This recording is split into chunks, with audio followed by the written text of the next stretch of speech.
Welcome back to Focus. That was a sneak peek, a coming attraction, if you will, of 10 short films called I've Never Not Been from Miami. The collection will be shown at the upcoming Miami International Film Festival, helping make the event truly unique to the Magic City. Joining me now to talk about that in particular and the festival in general is Jaie Laplante and Ronnie Rivera. Jaie is the executive director and chief curator of the Miami International Film Festival, and Ronnie is an award-winning independent filmmaker from Miami who's the producer of this block of films that make up I've Never Not Been from Miami. Welcome to both of you.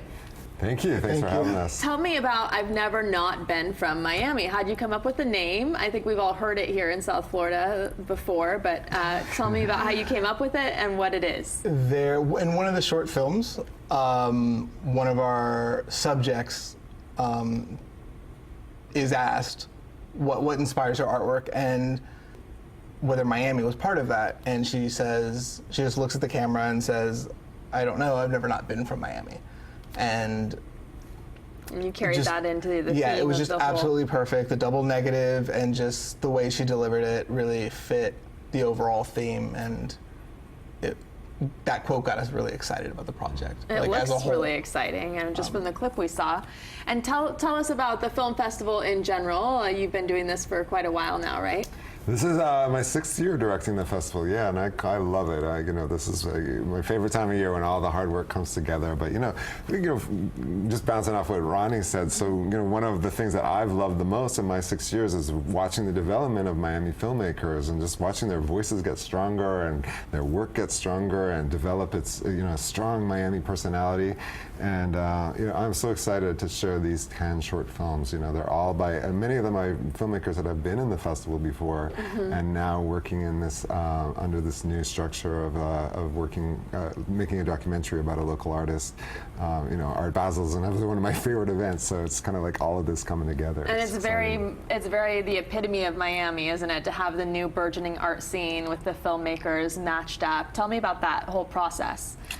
Yeah, I think the voices that are coming out of Miami are very unique. They're not like films being made in New York or Los Angeles, and I think that's been very organic to the way our art scene has come. Art and film have been really intertwined, in our community, and I think that a lot of the filmmakers are also artists, such as Ronnie himself. Ronnie is an alumni of the film festival. He's had 2 shorts, 2 shorts before this year. So this is your 3rd in a row. Yeah.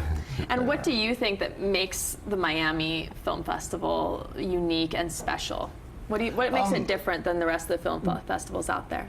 One of the awesome things about the Miami International Film Festival is that we have films from so many different countries. We have a really wide selection of films that you don't necessarily see in all film festivals, where they're usually focused on like USA, films in the USA, or films from like certain parts of the country. We have a lot of Spanish films.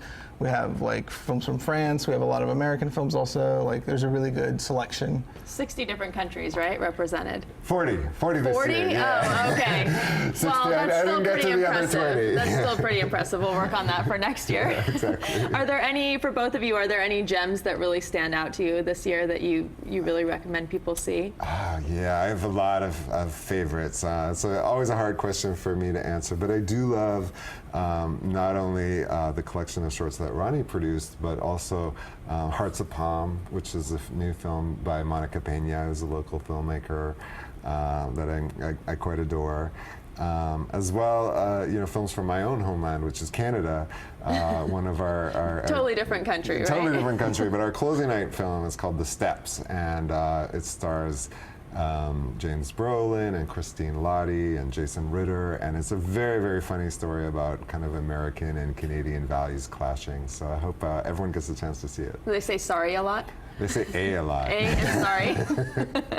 What about you? I'm very excited to see some of the documentaries that we're playing, specifically Trapped by Don Porter, which deals with a lot of things that are happening right now with reproductive rights. And I also really want to see Weiner, which is a documentary about Anthony Weiner and the scandal that happened around him, and it has really intimate footage of him Hillary Clinton and her aides and his wife. And That's on my list as well. We were just talking about that. I have to make it to that one. Film, very strong film. yeah. Can't wait to see it. Give us the information one more time. How can people get tickets, and where and when can they go see the films? All right, well, best place to get tickets is MiamiFilmFestival.com, and we open March 4th, and we run for 10 whole days, so 10 luxurious days All of day cinema. long, right? Yes. And parties afterwards? Lots Are we of going to have a parties. party? Oh, yes. Lots Party of every parties. night. Every night. This is Miami Film Festival. Yeah. We don't mess with That's what makes it unique and different, right? There you go. All right, well, thank you both so much for being here, and good luck with the film festival. Thank you. Thank we'll see you. you there. Still ahead, how you and your kids can be part of the cure in the fight against diabetes and have a good time doing it. We'll be right back.